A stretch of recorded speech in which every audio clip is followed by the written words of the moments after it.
ಓಂ ಗುರುರ್ಬ್ರಹ್ಮ ಗುರುರ್ವಿಷ್ಣು ಗುರುರ್ದೇವೋ ಮಹೇಶ್ವರಃ ಗುರುರೇವ ಪರಂ ಬ್ರಹ್ಮ ತಸ್ಮೈ ಶ್ರೀ ಗುರವೇ ನಮಃ. ಓಂ ಸ್ಥಾಪಕಾಯ ಚ ಧರ್ಮಸ್ಯ ಸರ್ವಧರ್ಮ ಸ್ವರೂಪಿಣೆ ಅವತಾರ ವರಿಷ್ಠಾಯ ರಾಮಕೃಷ್ಣಾಯ ತೇ ನಮಃ. ಪ್ರೀತಿಯ ಬಂಧುಗಳೇ, ಒಮ್ಮೆ ನಾಗಮಹಾಶಯರು ಶ್ರೀರಾಮಕೃಷ್ಣರ ದರ್ಶನಕ್ಕೆಂದು ಆಗಮಿಸಿದ್ದಾರೆ. ಅದೇ ವೇಳೆಗೆ ಸರಿಯಾಗಿ ನರೇಂದ್ರ ಚಿದಾನಂದ ರೂಪ ಶಿವೋಹಂ ಶಿವೋಹಂ ಶಿವೋಹಂ ಶಿವೋಹಂ ಎಂದು ಹೇಳುತ್ತಾ ಅಲ್ಲಿಗೆ ಬರುತ್ತಾನೆ. ಶ್ರೀರಾಮಕೃಷ್ಣರು ಅವನಿಗೆ ನೀಡಿದ ಅದ್ವೈತ ಅನುಭವದ ಫಲ ಅದು. ಶ್ರೀರಾಮಕೃಷ್ಣರು ಧ್ರುವಗಳಂತೆ ಎರಡು ವಿರುದ್ಧ ಸ್ವಭಾವವುಳ್ಳ ನಾಗಮಹಾಶಯರು ಮತ್ತು ನರೇಂದ್ರ ಇಬ್ಬರು ಚರ್ಚೆಯನ್ನು ಮಾಡಲಿ ಎಂದು ಬಯಸುತ್ತಾರೆ. ಶ್ರೀರಾಮಕೃಷ್ಣರು ನರೇಂದ್ರನನ್ನು ಉದ್ದೇಶಿಸಿ ನಾಗಮಹಾಶಯರನ್ನು ತೋರಿಸುತ್ತಾ ಹೇಳುತ್ತಾರೆ, ಇವರದು ನಿಜವಾದ ದೈನ್ಯ, ಸ್ವಲ್ಪವೂ ಕೃತಕತೆ ಇಲ್ಲ. ನರೇಂದ್ರ, ನೀವು ಹೇಳಿದ ಮೇಲೆ ಅದು ಹಾಗೆಯೇ ಆಗಿರಬೇಕು ಎಂದು ಹೇಳುತ್ತಾನೆ. ಇಬ್ಬರು ಮಾತುಕತೆಗೆ ಕುಳಿತುಕೊಳ್ಳುತ್ತಾರೆ. ನರೇಂದ್ರ ಹೇಳುತ್ತಾನೆ, ನಾನು ಶಿವ, ನಾನು ಪರಮಾತ್ಮ, ನನ್ನ ಇಚ್ಛೆಯಿಂದಲೇ ಇಡೀ ಬ್ರಹ್ಮಾಂಡ ವ್ಯವಸ್ಥಿತವಾಗಿ ನಡೆಯುತ್ತಿದೆ. ನಾಗಮಹಾಶಯರು, ಎಲ್ಲವೂ ನಿನ್ನಿಚ್ಛೆಯಂತೆ ನಡೆದಿರಲು ನೀನೇ ಭವಸಾಗರವ ದಾಟಿಸುವ ಹಡಗು, ನಿನ್ನ ಇಚ್ಛೆಯ ನೀನು ಪೂರೈಸುತ್ತಿರಲು ತಮ್ಮ ಗೈಮೆ ಇದೆಂದು ತಿಳಿವರಿ ಜನರು ಎಂಬ ಭಜನೆಯನ್ನು ಹೇಳಿ ಎಲ್ಲವೂ ಭಗವಂತನ ಇಚ್ಛೆಯಂತೆ ನಡೆಯುತ್ತದೆ ಎಂದು ಹೇಳಿದರು. ನರೇಂದ್ರ, ಅವನು ಇವಳು ಅದೆಲ್ಲ ನನಗೆ ಗೊತ್ತಿಲ್ಲ, ನಾನೇ ಪರಮಾತ್ಮ, ನನ್ನ ಸಂಕಲ್ಪದಂತೆ ಇಡೀ ಬ್ರಹ್ಮಾಂಡ ನಡೆಯುತ್ತದೆ ಎಂದು ಹೇಳಿದರು. ನಾಗಮಹಾಶಯರು, ಬ್ರಹ್ಮಾಂಡದ ಮಾತು ಬಿಡಿ, ನೀವು ಒಂದು ಕಪ್ಪು ಕೂದಲನ್ನು ಬಿಳಿ ಮಾಡಲಾರಿರಿ, ಅವನ ಇಚ್ಛೆ ಇಲ್ಲದೆ ಒಂದು ಹುಲ್ಲು ಕಡ್ಡಿಯು ಚಲಿಸಲಾರದು ಎಂದು ಹೇಳಿದರು. ನರೇಂದ್ರ ಹೇಳಿದ, ನನ್ನ ಇಚ್ಛೆಯಿಂದ ಸೂರ್ಯ ಚಂದ್ರರು ಚಲಿಸುತ್ತಾರೆ, ನನ್ನ ಇಚ್ಛೆ ಇಲ್ಲದಿದ್ದರೆ ಸೂರ್ಯ ಚಂದ್ರರು ಏನೂ ಮಾಡಲಾರರು, ಇಡೀ ಬ್ರಹ್ಮಾಂಡ ನಡೆಯುವುದು ನನ್ನ ಇಚ್ಛೆಯಿಂದ. ಆಗ ಶ್ರೀರಾಮಕೃಷ್ಣರು ನಾಗಮಹಾಶಯರನ್ನು ಉದ್ದೇಶಿಸಿ, ನರೇಂದ್ರ ಬೇಕಿದ್ದರೆ ಹಾಗೆ ಹೇಳಬಹುದು, ಅವನನ್ನು ಏನು ಎಂದು ನೀವು ತಿಳಿದುಕೊಂಡಿದ್ದೀರಿ, ಅವನು ಒರೆಯಿಂದ ತೆಗೆದ ಖಡ್ಗದ ಹಾಗೆ ಎಂದು ಹೇಳಿಬಿಟ್ಟರು. ನಾಗಮಹಾಶಯರು ತಕ್ಷಣ ವಾದವನ್ನು ನಿಲ್ಲಿಸಿ ತಾವು ಕುಳಿತಲ್ಲಿಂದ ಎದ್ದು ಮುಂದೆ ಬಂದು ನರೇಂದ್ರನಿಗೆ ಬಗ್ಗಿ ನಮಸ್ಕಾರ ಮಾಡಿ ಕುಳಿತುಕೊಂಡರು. ಅಂದಿನಿಂದ ನಾಗಮಹಾಶಯರ ಪಾಲಿಗೆ ನರೇಂದ್ರ ಒಬ್ಬ ಮನುಷ್ಯ ಅಲ್ಲ, ಶ್ರೀರಾಮಕೃಷ್ಣರ ಲೀಲಾ ಕಾರ್ಯವನ್ನು ಪೂರ್ಣಗೊಳಿಸಲು ಆಗಮಿಸಿದಂತಹ ಸಾಕ್ಷಾತ್ ಶಿವ.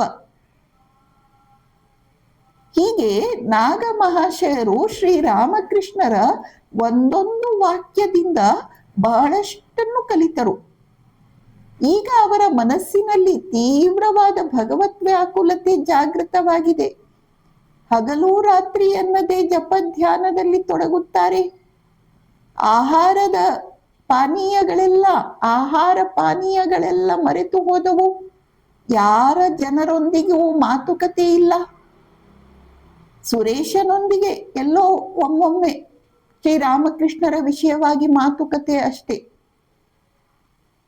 ಈ ನಡುವೆ ಅವರ ತಂದೆ ಮತ್ತು ಪತ್ನಿ ಹಳ್ಳಿ ದೇವಭೋಗಕ್ಕೆ ಹೋಗಿದ್ದರು. ಇವರೊಬ್ಬರೇ ಇದ್ದುದರಿಂದ ಇವರಿಗೆ ಸಾಧನೆಗೂ ಎಲ್ಲ ರೀತಿಯಿಂದ ಅನುಕೂಲವಾಯಿತು.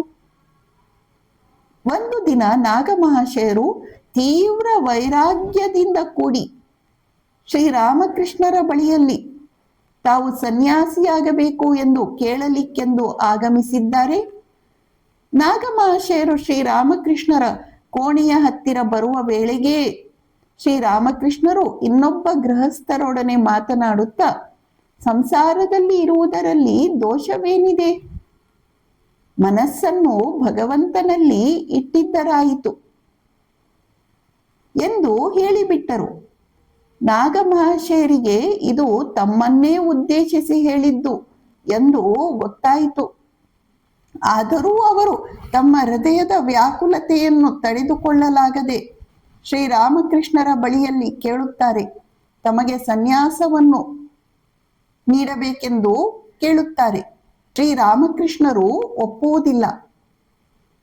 ನೀವು ಸಂಸಾರದಲ್ಲಿ ಇದ್ದುಕೊಂಡೇ ಜನರಿಗೆ ಮಾದರಿಯಾಗಿ ಬದುಕಿ ತೋರಿಸಿ. ನೀವು ಸಂಸಾರದಲ್ಲಿ ಇರುವುದರಿಂದ ಯಾವ ದೋಷವೂ ಇಲ್ಲ ಎಂದು ಭರವಸೆಯನ್ನು ತುಂಬಿ ಕಳುಹಿಸುತ್ತಾರೆ. ನಾಗಮಹಾಶಯರು ತೀವ್ರತಮ ಸಾಧನೆಯಲ್ಲಿ ಮುಳುಗಿದರು. ಒಂದು ಸಲ ಅವರು ಗಂಗಾದಡದಲ್ಲಿ ಧ್ಯಾನ ಮಾಡುತ್ತಾ ಕುಳಿತಿದ್ದಾಗ ಗಂಗೆಯ ಪ್ರವಾಹ ಅವರನ್ನು ಎತ್ತಿಕೊಂಡು ಹೋಗಿಬಿಟ್ಟಿತು. ಅವರು ಬಾಹ್ಯ ಜ್ಞಾನ ಶೂನ್ಯರಾಗಿ ಬಿಟ್ಟಿದ್ದರು. ಬಳಿಕ ಪ್ರಜ್ಞೆ ಮರಳಿದ ಮೇಲೆ ಪುನಃ ಅವರು ಈಜಿಕೊಂಡು ಈ ದಡಕ್ಕೆ ಮರಳಿ ಬರುತ್ತಾರೆ. ಈ ರೀತಿ ಅವರು ತೀವ್ರತಮ ಸಾಧನೆಯ ಬಿರುಗಾಳಿಯಲ್ಲಿ ಕೊಚ್ಚಿಕೊಂಡು ಹೋಗುತ್ತಿದ್ದರು.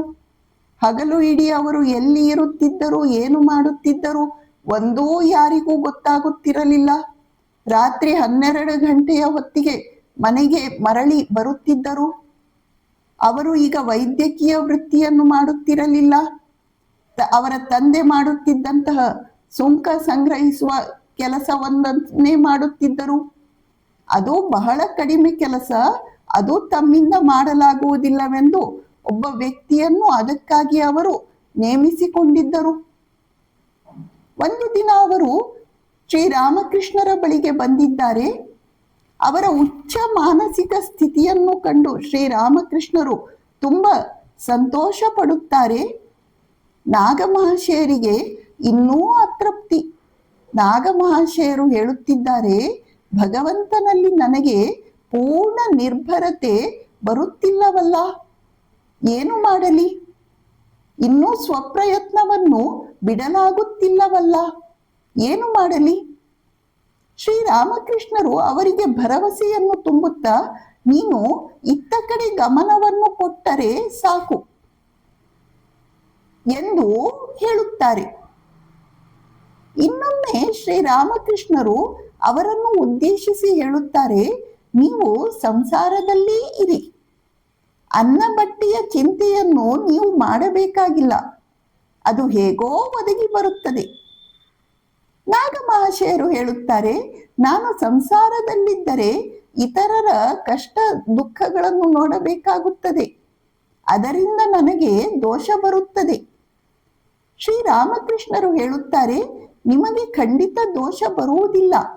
ನಾನು ಜಗನ್ಮಾತೆಯ ಆಣೆಯಾಗಿ ಹೇಳುತ್ತೇನೆ, ನೀವು ಸಂಸಾರದಲ್ಲಿಯೇ ಇದ್ದುಕೊಂಡು ಈಗ ಹೇಗಿದ್ದೀರೋ ಅದೇ ರೀತಿ ಮುಂದುವರಿದುಕೊಂಡು ಹೋಗಿ. ನಾಗಮಹಾಶಯರು ಕೇಳುತ್ತಾರೆ, ನಾನು ಸಂಸಾರದಲ್ಲಿದ್ದು ಏನು ಮಾಡಲಿ? ನಾನು ಸಮಯವನ್ನು ಹೇಗೆ ಕಳೆಯಲಿ? ಶ್ರೀರಾಮಕೃಷ್ಣರು ಹೇಳುತ್ತಾರೆ, ನೀವು ಮತ್ತೇನೂ ಮಾಡಬೇಕಾಗಿಲ್ಲ. ನೀವು ಕೇವಲ ಸಾಧು ಸಂಘವನ್ನು ಮಾಡಿಕೊಂಡು ಇದ್ದರಾಯಿತು. ಅದಕ್ಕೆ ನಾಗಮಹಾಶಯರು, ನಾನು ಸಾಧುಗಳನ್ನು ಹುಡುಕಿಕೊಂಡು ಎಲ್ಲಿಗೆ ಹೋಗಲಿ?